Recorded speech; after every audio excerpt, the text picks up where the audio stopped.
할렐루야. 고난주간 4일을 맞이했습니다. 오늘도 하나님을 사랑하는 여러분을 축복합니다.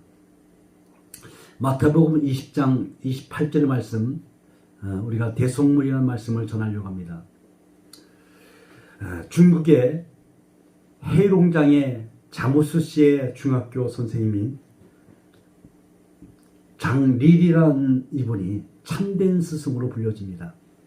이분은 많지 않은 국어 교사의 월급을 쪼개서 홀어머니를 모실 뿐만 아니라 환경이 어려운 아이들까지도 돌보고 있기 때문에 그렇습니다.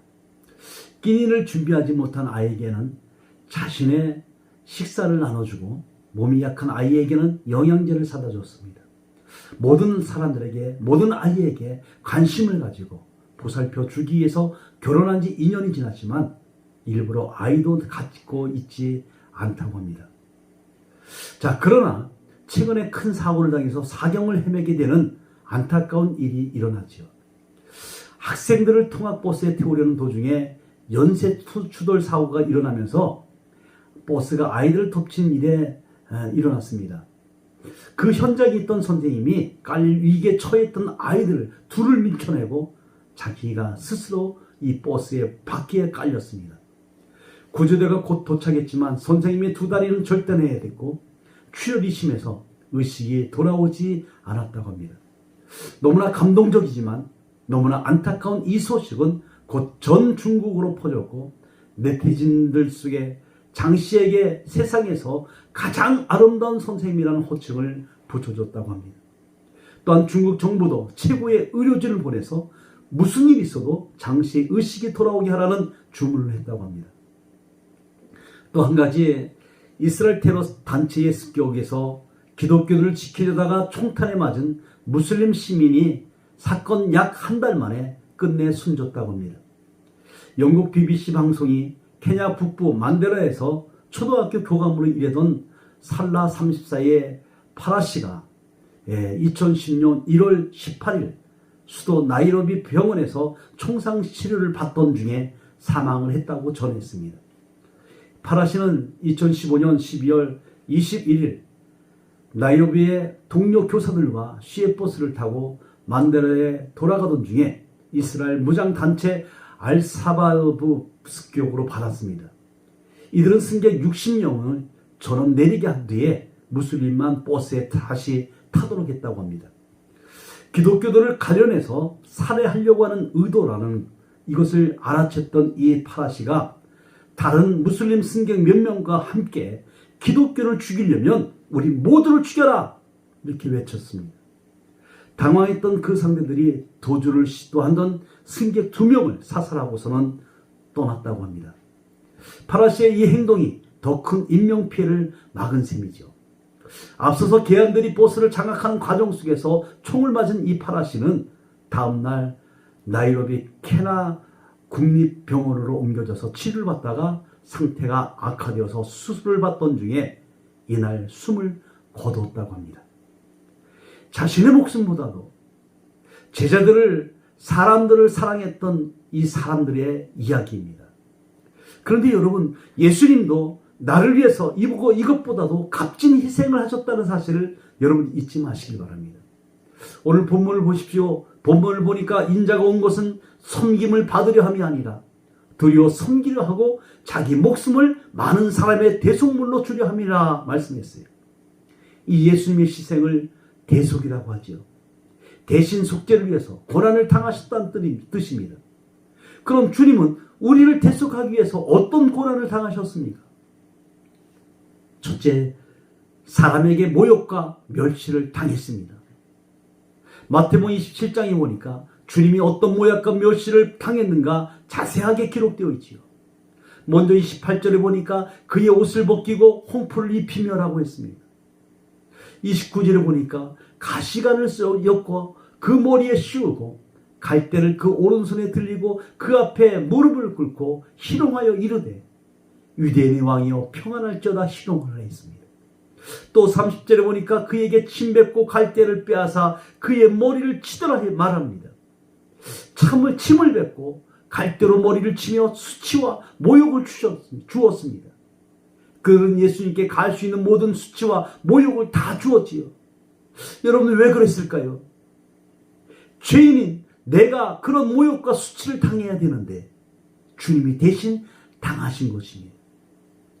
둘째로 십자가에서 고통을 당하셨습니다. 예수님이 십자가에 달려있던 시간이 모두 6시간입니다. 오전 9시부터 오후 3시까지였지요.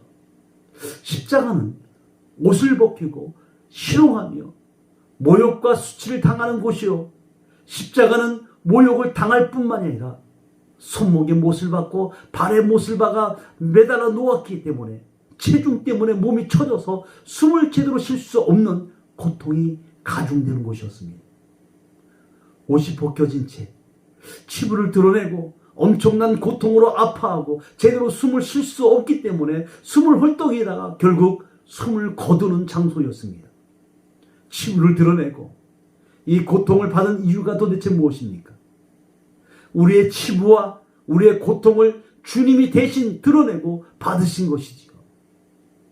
셋째로 우리를 위해서 죽으셨습니다. 마태복음 27장 50절에 보니까 예수께서 다시 크게 소리 지르고 영원히 떠나시다 라고 말씀했어요. 예수님이 십자가에 죽으셨습니다. 그러면 그 이유가 무엇입니까? 로마서 6장 23절에서 죄의 싹은 사망이라고 했지요. 이 말씀처럼 죄를 지으면 죽어야 합니다. 그럼 우리를 대신해서 주님께서 대신 죽으셨습니다. 오늘 본문에서 인자가 온 것은 섬김을 받으려 함이 아니라 도리어 섬기려 하고 자기 목숨을 많은 사람의 대속물로 주려 함이라 말씀했어요. 사랑하는 여러분, 그렇습니다. 주님은 우리를 이렇게 사랑하셨기 때문에 주님이 대신 대속물이 되어주셨어요. 과거에 소와 양이 대속하셨던 것을 주님이 친히 나무에 달려서 우리의 죄를 대속하셨습니다. 그러니 이 주님께 어찌 감사하지 않을 수가 있습니까? 어찌 그 주님을 모른다고 할 수 있을까요? 그러기에 우리는 감사할 수밖에 없습니다. 이 고난주간에 이 어려운 시기에 그 주님을 찬양할 수 있기를 바랍니다. 기도하겠습니다. 자비로우신 아버지 하나님, 이 고난주간에 주님의 십자가의 죽으심을 묵상하며 주님 앞에 나아갑니다. 지금 환경과 그 모든 것들이 참으로 공포 속에 있지만, 불안 속에 있지만, 그러나 십자가의 주님을 똑똑히 바라보며 믿음으로 승리할 수 있도록 은혜 베풀어 주시옵소서. 주님, 오늘도 저들과 함께하여 주시고 우리의 심령 속에 주님의 사랑으로 가득 차서 하나님 우리의 마음속에 평안과 기쁨이 넘치게 하여 주시옵소서. 우리를 사랑하시는 예수 그리스도의 이름으로 기도드리옵나이다. 닫혀진 마음에 주님의 사랑은 빛이 되어 만져주시고 절망의 땅에도 주님의 사랑은 그의 나라 보게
나